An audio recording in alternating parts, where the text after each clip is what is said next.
মাটিৰ পট্টাৰ ক্ষেত্ৰত দুই এজন বাগিচাৰ মালিক বা সংগঠনে অলপ আপত্তি দৰ্শাইছে আৰু তেওঁলোকে তেওঁলোকৰ মেম্বাৰবিলাকলৈকে মেছেজ দিছে যে চৰকাৰক সহযোগ কৰিব নালাগে।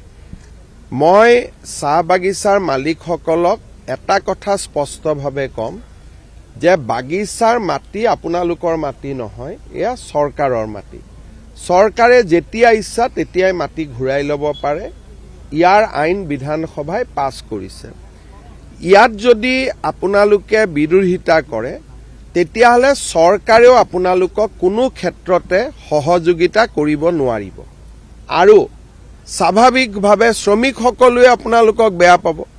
গতিকে মই বাগিচাৰ মালিকসকলক মই জনাব খোজো আৰু বিনম্ৰতাৰে ক'ব খোজো, সকীয়াই দিব খোজো যে চৰকাৰৰ জনকল্যাণমূলক নীতিক পৰাজিত বা পৰাস্ত কৰিবলৈ চেষ্টা কৰিব নালাগে।